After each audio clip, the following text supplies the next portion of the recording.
If you start FC27 with only a few thousand coins, then there are two ways you can build your ultimate team. You can play for hours slowly grinding coins and hope you eventually have enough to afford the players you actually want to play with, or you can learn how the market works and make coins work for you. And the crazy thing is, you don't need 50,000 coins, you don't need 500k, you don't need 5 million to start trading. Some of the methods I'm about to show you can be used with less than 10,000 coins. But there's a catch. Not every trading method works at every stage of the game. Some methods are amazing when you've got 5k, some much better when you have 50k, and some can make you serious amounts of money once you have built a bigger balance. So in this video I'm going to go through 9 trading methods every FC27 player should know, and I'm going to explain exactly how each method works, when you should use it, and the biggest mistake people make every single time. And make sure you stay until number 9, because that final method is something that sounds incredibly basic, but once you actually understand it, every single other method becomes easier. Let's get into number 1. Let's start with one of the easiest trading methods in FC27,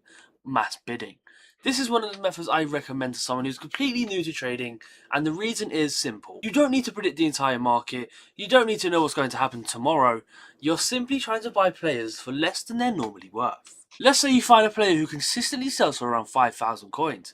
Instead of going into market and buying him for 5k, you search the player and start placing bids.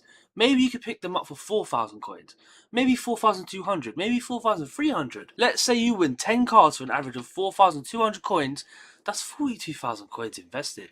If those cards sell for 5,000 each, you've got 50,000 coins before tax. That's a 5,000 coin gross difference from doing the exact same thing 10 times. And this is the important part.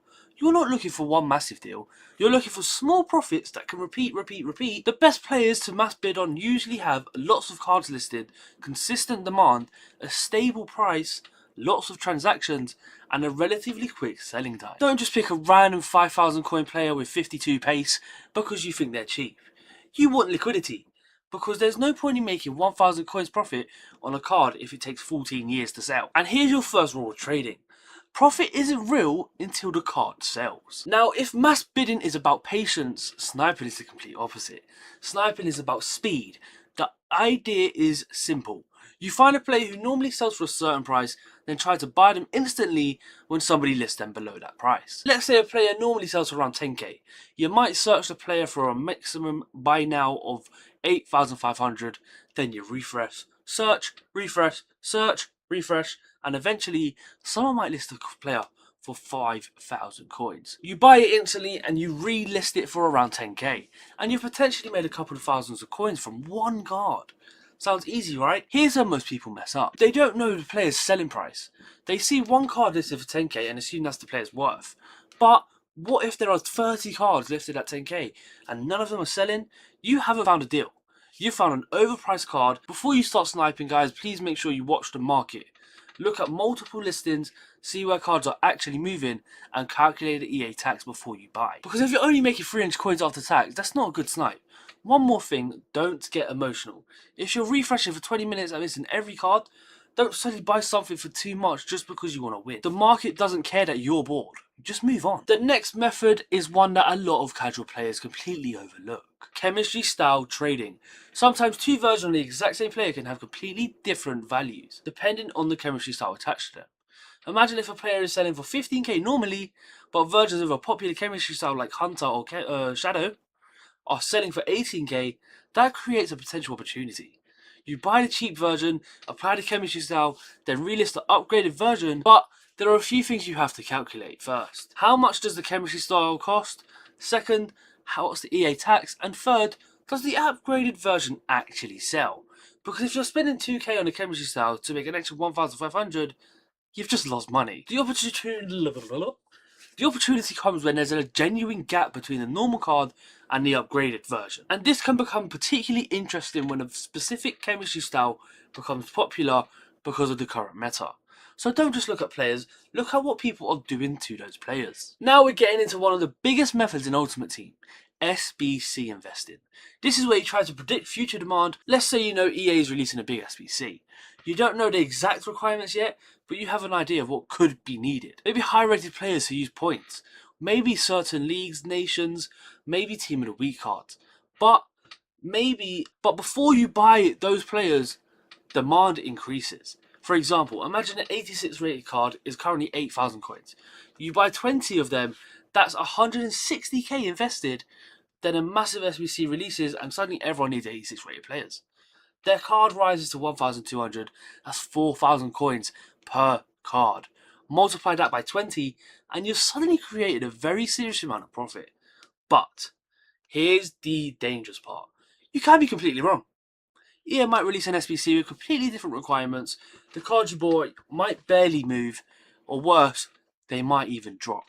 That's why I wouldn't recommend putting your entire coin balance into this investment.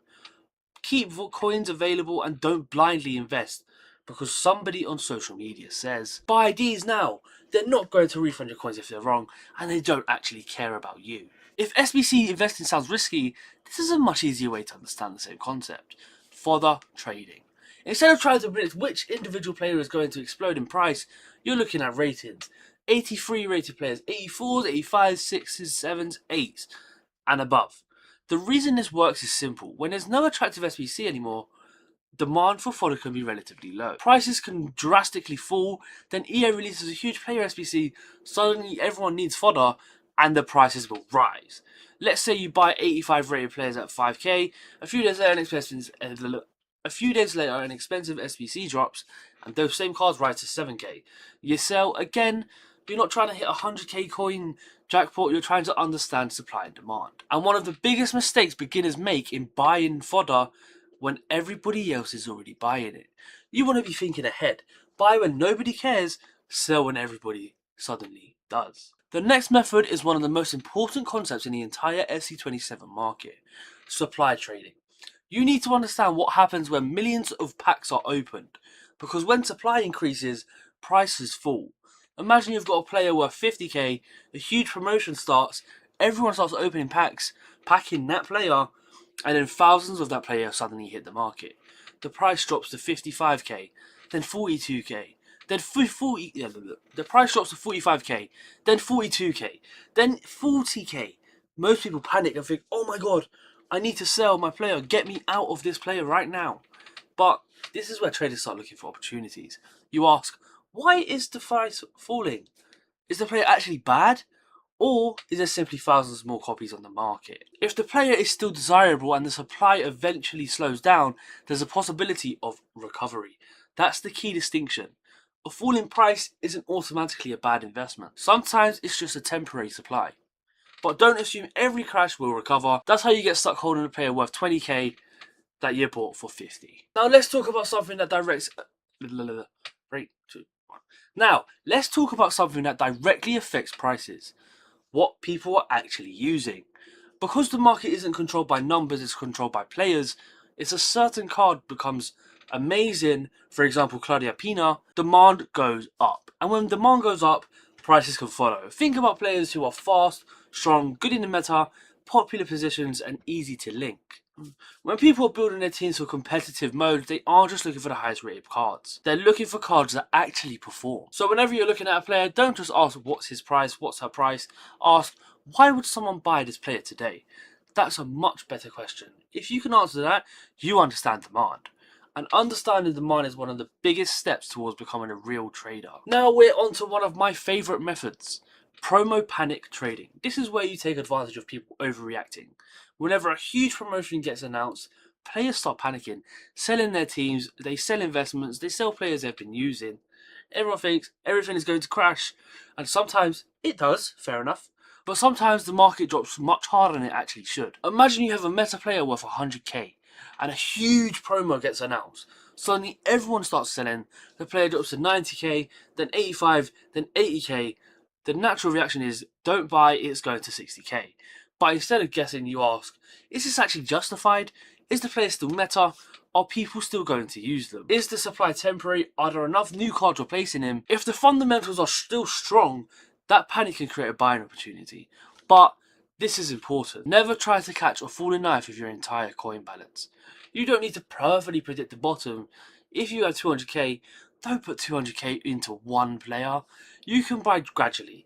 That way, if the market drops further, you've still got some coins available to trade. And finally, the most important trading method of them all, the one I told you to wait for at the start of the video, is called market monitoring. I know it sounds incredibly boring, but this is a method that makes every other method better. Because eventually you want to stop asking, should I buy this player?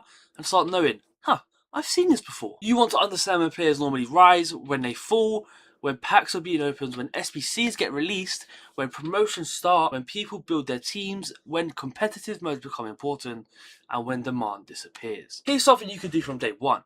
Pick 10 to 20 players, write down their prices, check them in the morning, later in the day during a promotion, and when an SBC drops. Check them after rewards, and if you do this consistently, you will start noticing patterns. Maybe you notice a player always drops with rewards. Maybe you notice fodder always rises when certain SBCs appear. Maybe you notice certain meta players rise before competitive modes. That's information. And information is what gives you an advantage. Because while every beginner trader is looking at today's price, you, a pro trader, is looking at tomorrow's price and understanding what's going to happen. A bonus trading tip, guys, is don't chase every method. Now, before you go off and try all 10 methods at once, listen to this. You don't need to use all 10. Actually, I recommend you don't. If you've got 5k, don't try to become a millionaire overnight. Start with something simple, mass bidding, sniping, maybe follow trading. Learn one method, get comfortable with it, make 500 coins, then another 500, then another. 5k becomes 10k. 10k becomes 20 and 20k becomes 50. And eventually, those small profits start becoming much bigger. The biggest mistake you can make in trading isn't making a small profit. It's trying to make a massive profit too quickly and fumbling the bag. So those are 9 trading methods every FC27 player should know. If you're starting with a small coin balance, I'd recommend starting with mass bidding, sniping and fodder trading. Once you've built up more coins, you can start looking at things like SBC investments, supply trading and market crashes. But remember, the goal isn't to get lucky, the goal is to understand why the market is still moving. Because once you understand that, you're not just trading one player, you're learning how to trade the entire market. And if you want to build an insane ultimate team without constantly spending FIFA points, make sure you subscribe. Because on this channel, we're going to be testing trading methods, finding the best ways to make coins, and building the best possible FC27 ultimate team. If you want to see exactly how I'd start my journey on day one, that's the video you should watch next. I'll see you in the next one. Peace.